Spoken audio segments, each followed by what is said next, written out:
साहब, वो ना आपके पापा आए हुए हैं, तो मैं उन्हें अंदर भेज रहा हूँ। तू पागल हो गया है क्या? उन्हें अंदर भेजने की कोई जरूरत नहीं है। तो एक काम कर, उन्हें जाने के लिए कह यहाँ से। ये साहब लेकिन तुझे जितना बोल रहा हूँ उतना सुन। समझ नहीं आ रहा क्या? चल, जाने के लिए बोल उन्हें। जी साहब। क्या हुआ गार्ड साहब? वो अंकल जी साहब यहाँ पर है नहीं, वो 2 दिन बाद आएंगे। अब 2 दिन बाद आना। ऐसा कैसे हो सकता है गार्ड साहब? मैंने बेटे से बात की थी, वो तो बोला था कि आज वो घर पे ही रहेगा।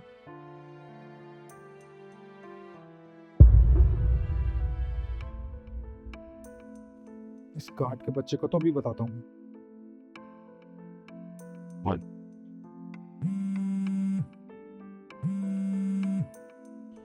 जी साहब। तू पागल हो गया है क्या?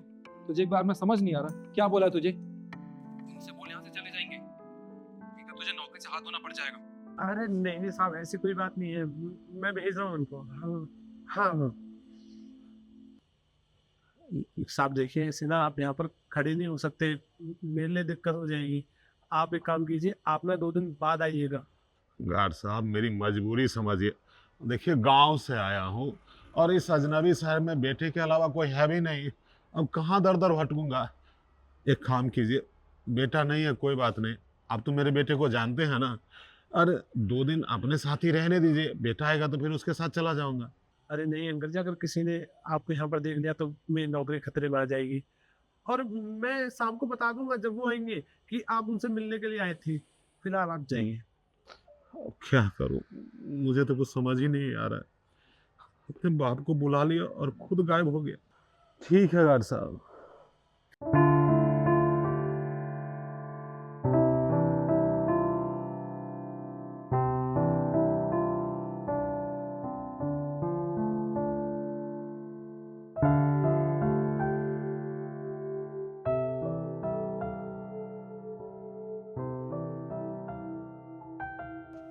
अंकल जी, आप यहाँ अकेले क्यों बैठे हैं? आपको जाना है कहीं?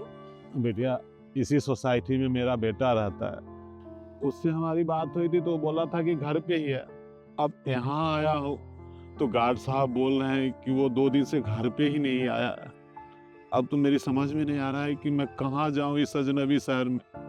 आप टेंशन मत लीजिए। आपको अपने बेटे का नंबर याद है? हाँ बेटिया।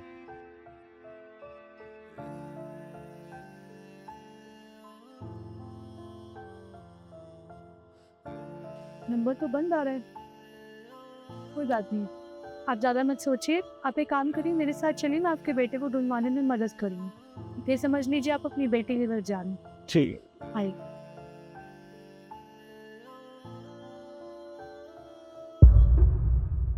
जी मैम, आपने बुलाया मुझे? हाँ निखिल, एक मिनट। इन अंकल को जानते थे? नहीं मैम, मैं इनको नहीं जानता। मैं तो इनको पहली बार देख रहा हूँ। वैसे कौन है ये? सच में नहीं जानते? नहीं मैम, मैं इनको पहली बार देख रहा हूँ, मैं नहीं जानता। कौन है आपके? कोई रिश्तेदार है, नोन है आपके? नहीं, ऐसे पूछ। ठीक है, जाओ तुम हम।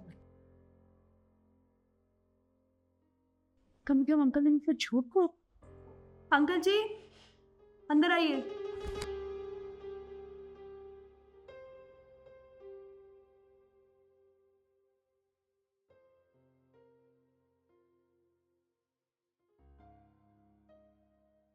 जी मैडम जी। आपने तो कहा था निखिल आपका बेटा है, उसने तो आपको पहचानने से भी इनकार कर दिया। वो मुझे पहचानने से इनकार कर दिया? ऐसा कैसे हो सकता है मैडम जी? मुझे समझ नहीं आ रहा है कि वो ऐसा क्यों किया। देखिए, अगर आपको मेरे ऊपर भरोसा नहीं है तो उसकी तस्वीर है ये।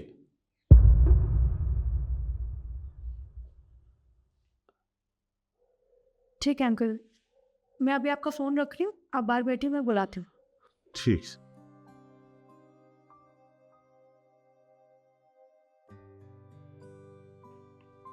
हेलो निखिल, एक बार दोबारा कैबिन में आना। कॉल।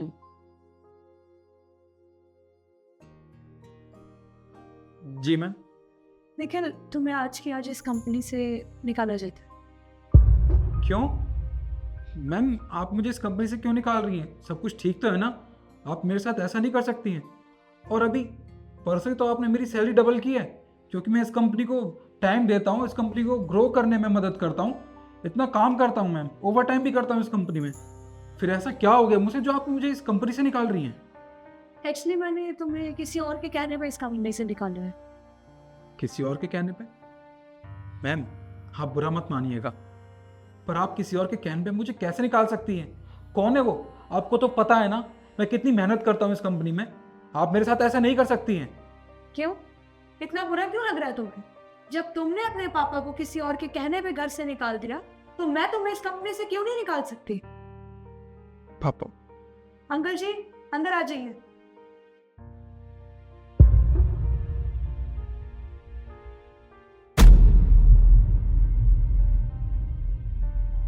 आप पहचाना या अभी भी नहीं पहचाना? क्या हुआ बेटा, शहर में आके तुझे भी शहर की हवा लग गई है?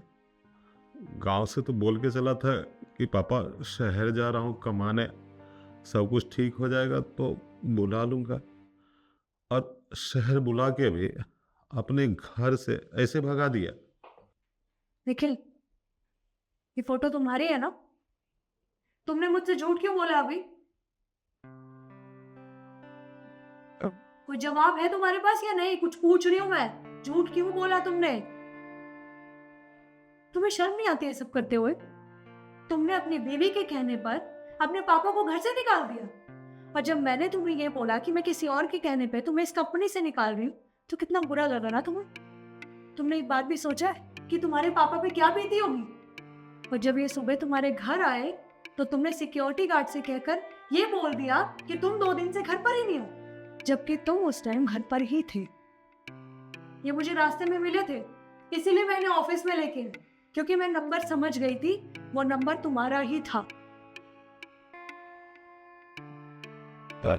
मैम आई एम सॉरी, मुझसे गलती हो गई, मुझे ऐसा नहीं करना चाहिए था, मुझे माफ़ कर दीजिए। मुझसे क्या माफी मांग रहे हो तुम? मुझसे माफी मांगने से कुछ नहीं होगा। ये सब मैंने इसलिए किया था ताकि तुम्हें समझ आ सके। पापा से माफी मांगो अपने। पापा मुझे माफ़ कर दीजिए, मुझे आपके साथ ऐसा नहीं करना चाहिए था। मैं अपनी बीवी के बहकावे में आ गया और आपको पहचानने से भी इनकार कर दिया, आपको घर तक में नहीं आने दिया। मुझसे गलती होगी पापा, मुझे मेरी गलती का पछतावा है, मैं आपसे हाथ जोड़ के माफ़ी मांगता हूँ, हो सके तो मुझे माफ़ कर दीजिए। चल बेटा, अब तुझसे क्या कहूँ, अगर तुझे अपनी गलती का एहसास है तो यही सब कुछ है। देख, तेरा बाप बूढ़ा है, अब मुझे तेरी ज़रूरत है, ऐसे मुझे दुत्कार के घर से मत भगा, समझा? पापा आप चिंता मत कीजिए, आप अभी के अभी मेरे साथ घर चलिए, और अगर शिखा ने कुछ भी कहा तो वो उस घर से जा सकती, पर आप मेरे पापा हो, मैं आपको कहीं नहीं जाने दूंगा, मैं उसे भी समझा दूंगा, हम तीनों मिलके साथ रहेंगे। पापा प्लीज़ चलिए। तो चलता हूँ। मैडम जी, आपका बहुत बहुत धन्यवाद कि आपने मेरे बेटे की आंख खोल दी और वो मुझे पहचान भी गया। ठीक है, अब जा रहा हूँ इसके साथ, आपने मुझे मेरे बेटे से मिलाया, इसके लिए आपका बहुत बहुत धन्यवाद मैडम। चलिए बेटा। चलिए।